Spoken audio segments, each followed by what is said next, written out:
I'm blessed with many stories about the answers to prayer. The thing about being a medical doctor is I get to say what the hands of a medical doctor can do, and I can tell you exactly when Jesus takes over and my skills and my ability has been limited. They're moping around and unhappy and got problems, and they're telling you all their tales, and you get involved in mission work and it's like, oh yeah, man, I got up 6 o'clock this morning and I'm ready to roll. Let's get going.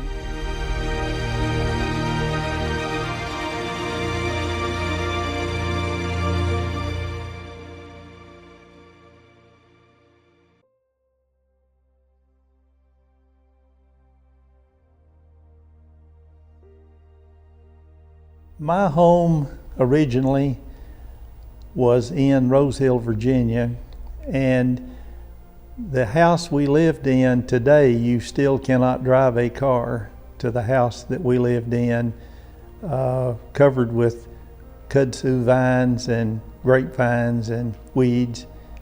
And so when I get to a foreign country and I'm stepping off into the jungle somewhere, I'm back home. I'm at home when my feet are on the ground, and when I'm stepping in the weeds, I feel like I'm home. And so I'm a lot more at home on a mission trip or doing mission work. I am very comfortable working in our local charities, working in health missions, working in church. But I'm comfortable when I'm in my element of a simple place, and when every little old man that I examine as a medical patient, I think is my grandpa, and every little lady that comes in with gray hair is my grandmother, and I reach out to them and love them. And little children, I want to get them on my lap and say, where you go to Sunday school, and do you sing in the kids choir, and we approach everybody with love, because we're surrounded today with people who feel unloved, and they're out of the healthcare system, they're out of the mental health system, they're not in church, they have substance issues. We're surrounded with people who need to hear a word from us. And so with my humble background over in the mountains of Southwest Virginia, I wanted to try to do what I could do to make the world a better place. And I went to medical school, trained as a lung specialist. I worked at Holston Valley Hospital 44 years. When corporate medicine wanted the 10-minute visit, I didn't want to do that, and I figured I could work free. I've been doing free medicine mostly 5 days a week for the last 10 years, and what a joy it is, who it is that the Lord lets us be with. One of our gifts is who we're surrounded with, who's beside us, who's with us. And so working in church and charities, I love who I'm with.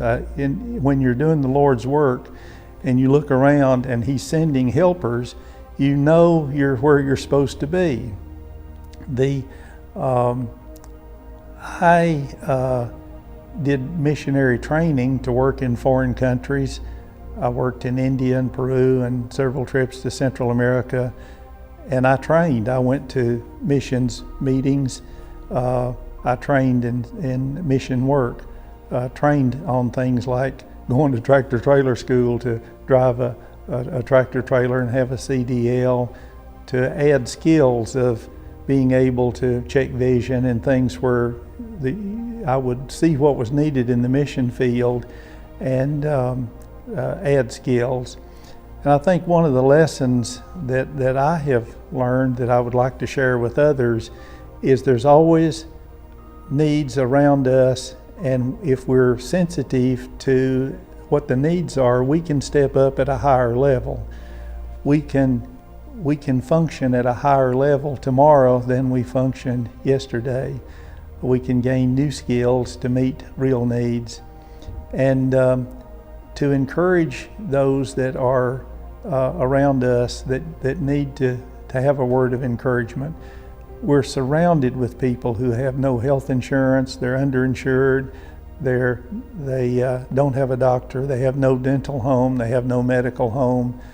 We're surrounded with people who don't really know what is available to them. We call it health literacy, knowing what is available, how to get to our local free clinics, how to get to our local free dental clinics, how to find our way. And so on a daily basis, being connected to charities, being connected to faith groups, it's just amazing how you hear a need one minute and the next minute a door opens and you're able to point someone and to encourage folks. When we look at who's on the street and we look at the folks around us, do we see them as they appear, or do we see them as what their potential is? So for folks with mental health issues, a lot of them have anxiety and depression, and if they have some love and we can grow their faith, it can help them deal with anxiety and depression. And people who, young people with substance issues, I'm looking for them. I have a message for them. I've got several people that I know. There's people in my family, there's people that I encounter every day who can turn in the good direction, and it's one step at a time. And the first step in your new direction is to know that I am here to help you. I am here to love you. And I'm here to tell you that Jesus is going to help you. I spend all day, every day, either in clinics, collecting medical and dental supplies, working in dental charities. I teach a Bible class every other week, and in our Bible class, it's at Shades of Grace every Wednesday at 1 o'clock is our Bible class. And what a joy it is to be able to gather with people who walk in from the street. And I'm not a real Bible scholar, so that means I have to study every day. I generally study every day in order to try to be helpful to others. But the folks who come in and tell me their story, and we hear these stories, and when folks off the street come into Shades of Grace and ask for prayer, there's this most fascinating thing that happens in which many of their prayers can be answered. We have prayers that are answered within a day because of some connection. Somebody needs dentures, somebody needs hearing aids, and we see these needs and we see what our role can be, and we step up to function at a higher level through adding skills and gaining skills and through connectivity. I don't ever put anybody in an uncomfortable position. And when you work with folks on the street, you work with homeless, you work with people that are lost, work with people with substance issues. There's a PhD of lessons of life of how it is that we are comfortable with those folks and those folks are comfortable with us. So for instance, in homeless Bible study, we don't say, read a certain chapter and verse, read. A lot of those folks can't read. And then we give them a Bible and we check them for reading glasses because they don't have the vision to read the Bible. We don't ever say, what's your name if they don't give their name. When we introduce ourselves, if they give us a name, fine. If they don't give us their name, we figure maybe there's a reason they're not giving us their name. They're from may be undocumented or maybe have a legal issue pending or some reason. We want them to be comfortable. When you say making everyone comfortable, there's some ways you do that to show love and listen. When we're teaching Bible on Wednesdays, I conclude the lesson, and we have prayer and we have a song, and then I sit down at Shades of Grace and wait to see what God's got next. And folks will line up and they'll tell me something they need, or they have a question, or they need to get a tooth fixed, or they want to try the reading glasses, or they have a need. And it is just fascinating how often it is. I have a car sitting out here on the street now that's the whole back of the car is full of medicine, full of eyeglasses, full of Bibles. It's amazing how often somebody says they need something, oftentimes even something unusual, and I'll say, oh yeah, hang on, wait right here, I've got it in the back of my car. So my story is one of feeling blessed that I have gifts. I was blessed to come from a family where my dad was an educator, he was a musician, and my dad wanted to reach out to others in a meaningful way, to encourage others, show love, and encourage them in their life. My mother was a school teacher. Her students said that she could teach anybody to read with a magic marker and a roll of toilet paper. And my wife Liz has been an encourager to me in my work. But I've been surrounded with people who've been willing to help and encourage. And we're talking today from Kingsport, Tennessee. But as you leave Kingsport, people are more desperate. When you get down here to South Central, below Greenville, the churches get small. Their needs are great.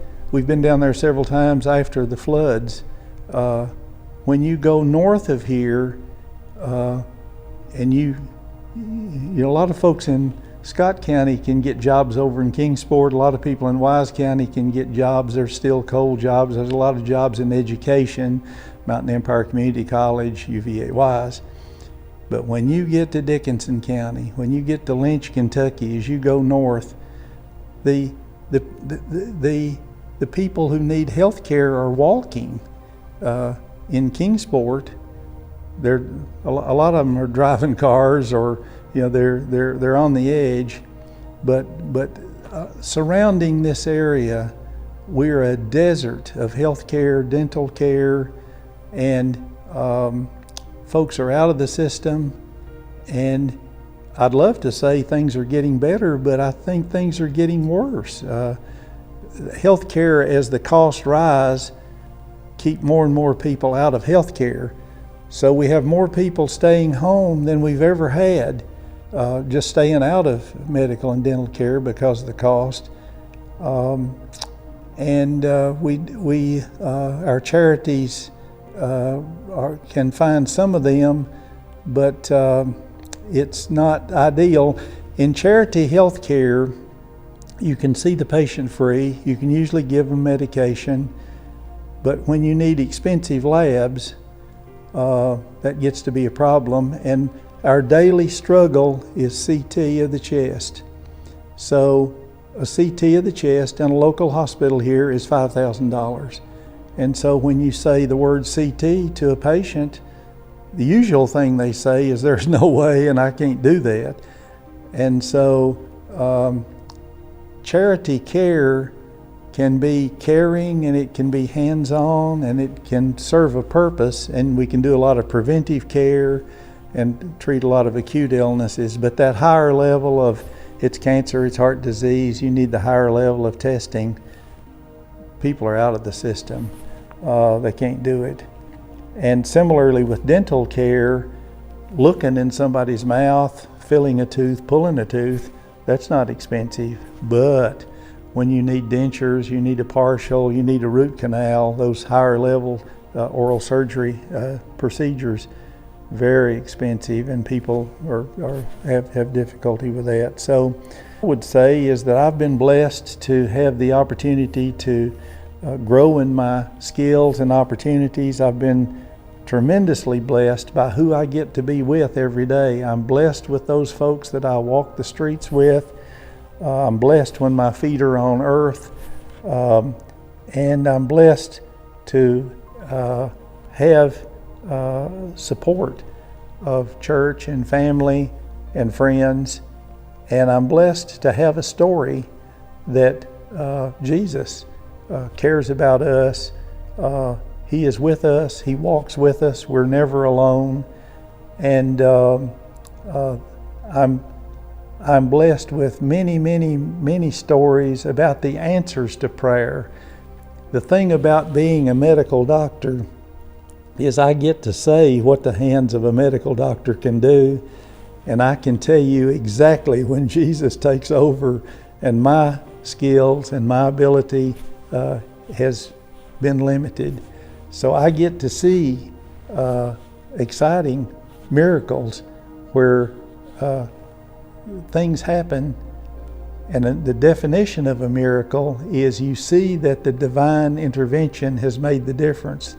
Earthly plans and earthly rules are not going to solve the problem, and there's a divine intervention that we clearly see come into play. I would love to encourage everyone to feel that they're needed and included.